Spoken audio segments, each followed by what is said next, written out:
And so the secret of gaining control over our lives is to stop resisting those internal processes, to allow our feelings to be there, to allow our desires and wants to be there, to allow whatever's going on internally to be there, and to accept that that's okay to have those things, but to recognize that while we don't have controls over our feelings, we don't have control over our internal feelings, we always have control over our behavior. We can always choose what we do at every moment in our lives. There is practically no situation where we can't choose our actions. And so the trick of gaining control over our lives is to accept what's going on internally, to go with it, to let it be there, to stop resisting it, to stop wanting it to go away, to accept it, and then to choose what we do independently of those feelings. And that's a way in which we can break the link between our feelings and our desires and our actions. Because as I said earlier, most people go through life allowing their feelings and their desires and so on to determine what they do. Yeah. The secret of gaining control over our lives is to stop resisting those internal feelings, to accept them, to allow them to be there. After all, there is no internal process, no feeling that has ever harmed us. We're never harmed by feelings. It's just our We're actions. never harmed by desires. We're never harmed by wants. We're never harmed by any of those things. And so why do we need to resist them? Why do we need to get rid of them? Just let them be there, and then understand that we can choose our action independently of what we're feeling. So the expression we use for it is accept the feeling, choose the action. Now, if our feelings, most feelings we don't actually have to do anything about them, we just let them be there. But if we have feelings that are limiting us in some way, such as a desire in your case for chocolate and white flour and sugar and so on, if those feelings are limiting us or damaging us in some way, then the way to deal with those feelings is always to accept the feeling and choose an action that's opposite to what the feeling is telling you to do. Now, why do I say that? Because if we do that repeatedly, we will actually, in the end, undermine the processes that are driving those feelings. Let me explain it this way. If you do what your feelings are telling you to do, you will always reinforce the beliefs and the processes that are driving those feelings. Okay, let me give you an example. If somebody's anxious of something and they avoid what they're anxious of, which is what most people do, their unconscious mind is getting a message that says, my belief that that thing is dangerous in some way, which is what's making me anxious, must be right, otherwise why am I avoiding it? So avoidance will always reinforce the beliefs that are driving the anxiety. If you're afraid of dogs and you steer clear of dogs, you'll constantly reinforce the beliefs that are driving that. If people are depressed and they withdraw, they're reinforcing the beliefs that are driving that depression. Life's hopeless, I'm hopeless, and so on. If people are angry because they've got a belief about injustice and they lash out, they will reinforce the beliefs that are driving that anger. So the trick of life is to, if you want to stop allowing your feelings to limit your life, and you want to deal with those feelings so they go away, you need to repeatedly accept the feeling and choose an action that's opposite to what the feeling is telling you to do. One, because you stop reinforcing the beliefs that are driving those feelings. And two, because by doing that, you will gain control over your behaviors and your actions and you'll achieve your goals. So if I'm somebody who's anxious of speaking to groups, I need to accept that it's okay to feel anxious and then go out and speak to as many groups as I can. And I'll overcome the anxiety. If I'm depressed and I'm withdrawing, I need to accept the feeling and then re-engage fully with life. And that will unwind the depression. The depression will go away. If I'm somebody who's got an anger problem, I need to accept the anger, stay with it, and choose not to lash out. And that will undermine the beliefs that are driving my anger. If I have a desire for certain foods that I know are doing me harm, I need to accept that desire and say, okay, that's fine, I have a desire for that food, and choose to do the opposite, in other words, not eat those foods. And that will undermine the processes that are driving that desire. So you kill two birds with one stone. You follow an approach of accept the feeling, choose the action consistently, and not only do you immediately start achieving your goals because you're no longer behaving in a way that's going to harm you. But you're undermining the processes that are driving that desire, and the desire will go away. So it's in fact taking that action that makes you realise there's an alternative there, and you can then reinforce that action. Absolutely. And importantly, stop trying to get rid of the feeling, the desire, and so on. Just totally accept it. Everything that's going on internally, just totally accept it. Do not resist it. Do not try to get rid of it. Do not try and suppress it. I mean, here's an interesting thing about people who put on weight. Often, as I'm sure you well know, people are eating in order to suppress feelings that they don't want. I will put my hand up to that. It's called comfort eating. Yes. So what's going on? People have a feeling, they don't want that feeling, they're resisting the feeling, they want it to go away, they think somehow it's doing them harm, which it's not. They think somehow, it shouldn't be there, which is not true. There's no reason why it shouldn't be there at all. It's just a natural process. So they eat in order to suppress the feeling. Inevitably, invariably, that makes things worse. The feelings come back stronger. They're constantly reinforcing the beliefs and the processes that are driving that feeling by eating in order to suppress the feeling. And they just eat more, and they get into a vicious spiral. The way to break the spiral is to stop trying to suppress those feelings. Let them be there, accept them, recognize they're not harmful, and then choose not to do the thing that you were doing to suppress them. Accept the feeling, choose the action. And once people build that adage and that approach into their lives, they can start using it in all sorts of areas of their lives where previously they were doing things in order to deal with uncomfortable feelings that were always counterproductive. I can see many applications of that in my own life besides food with depression, as I've told you about. Absolutely. And certainly with things such as, going out and meeting women. That's a classic one for men. Absolutely. Well, likewise, women going out to meet men. It's yeah.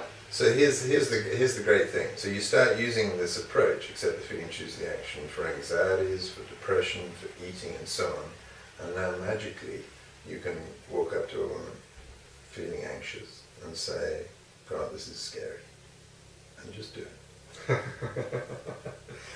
Big bonus. Yes, I would certainly love to be in that situation. So start applying that approach to life in every area of your life. If you've got any internal process, feelings, desires, wants, fears, whatever, that are limiting you in some way, practice accepting them, allowing them to be there, recognizing they're not going to harm you, and then consistently do the opposite of what their feelings tend to do. There's a lot there about the internal feelings, the internal drives that people act on impulsively. When people exhibit these behaviours by overeating, in this case, there's also, I've noticed from my own experience, there's also a pressure or an expectation of the people around you that you're going to behave like that. Dealing with that can be troublesome. I've found where I've tried to break those expectations before, it's often come up the people around me are either bemused by the behaviour, say that, oh, there's what on earth are you talking about? There's no need for you to lose any weight or fat, or there's some amount of ridicule or embarrassment there, and that can be quite difficult to deal with. Yes, I can understand that. I mean, it's probably helpful to understand why is that person saying that. It would often be true that people who themselves feel that maybe they'd like to be a little bit slimmer are going to feel better if they tell everyone else who's also slightly overweight that they don't have to worry about it and they shouldn't try and lose it, because then that makes them feel better because they're justifying their own situation and taking the pressure off themselves. So there might be those sort of motivations going on. So it's kind of useful to understand why people. Now, if they're saying it out of sheer support and help and wanting to be nice and saying, look, you're fine the way you are and you don't need to lose weight, then what I would think about that is, well, that's up to me, isn't it? It's up to me. It's up to me what I do, and if I want to be a bit slimmer for some reason, and it's rational and justified, and you've not got some distorted view of your body as an dyslexic might have, for example. If it's justified to you and it's rational, then do what you want to do. Other people aren't going to get hugely upset if you do what you want to do. Yeah. So taking control of your life has a number of angles. I mean, this adage, accept the feeling, choose the action, is a hugely powerful approach to taking control of your life in all sorts of areas.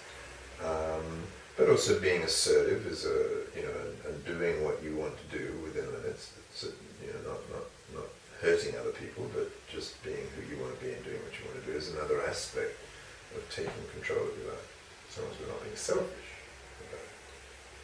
about it. This is as you say, a sort of cognitive approach that you're taking that's based on the actions, the cognitive and behavioural, yes, cognitive and behavioural. Absolutely. So accept the feeling, choose the action is a cognitive behavioural approach. It's thinking about your feelings in a different way.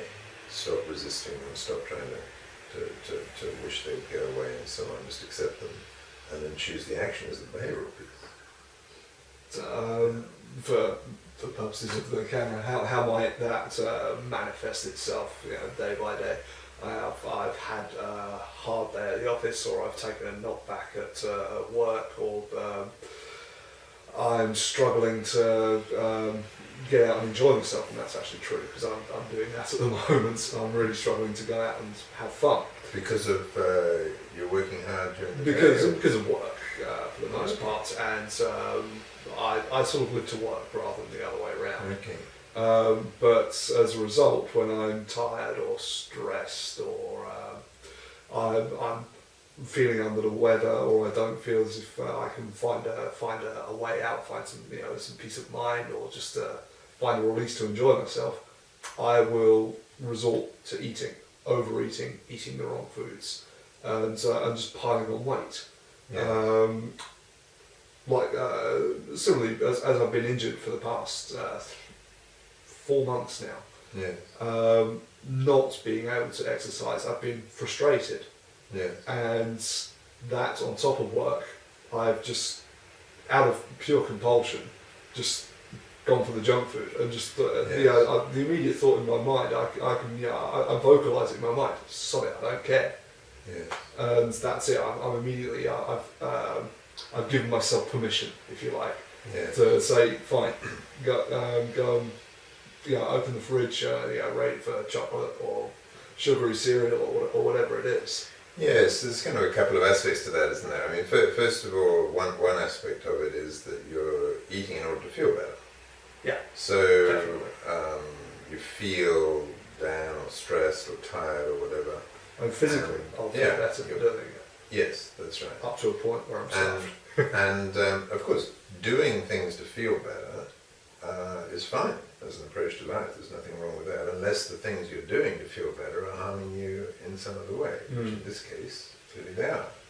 So you recognize this as a pattern. The thing you're doing to feel better, which in this case is eating, particularly eating junk foods, is not working for you, because the next day you think, oh God, I wish I hadn't done that, or a month later you put on weight and you think, this is not working. So that needs a reassessment of whether doing the thing to feel better is really what you want to do, and really whether it's going to meet your goals. Yeah. And if you decide it's not, then the way to deal with that at the time is this approach of accepting how you feel. So the questions that I encourage people to ask is, okay, I feel tired, I feel frustrated, I feel kind of lethargic, I feel all those things. So now I want to go and eat in order to feel better. Well, I would encourage somebody in that situation to ask these questions. These feelings that I'm experiencing that I don't like, are they gonna harm me in any way?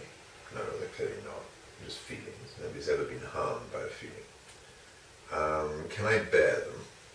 Are these feelings so awful that I can't bear to feel lethargic or frustrated or low or tired? And I think the answer to that would be, well, they're not so bad that I can't bear them. Maybe the dentist drill would be, but this isn't. And then to say to myself, okay, so can I accept them for now? You know, these feelings that I've got that are not going to harm me, that I can bear, can I just be with them?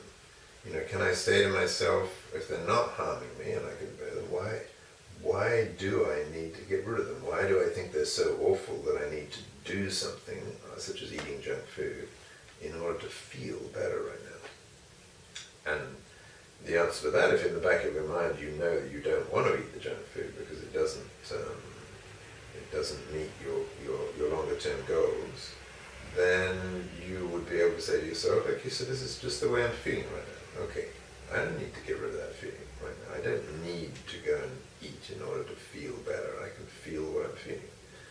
And now you're in a position, a stronger position, to make the choice. Do I want to eat or don't I want to eat in order to feel better? And hopefully that sort of way of thinking will get you to the point where you say, no, I can stick with these feelings because I know that if I eat, particularly if I eat junk food in order to feel better, I am not going to feel good about that a week or a month from now.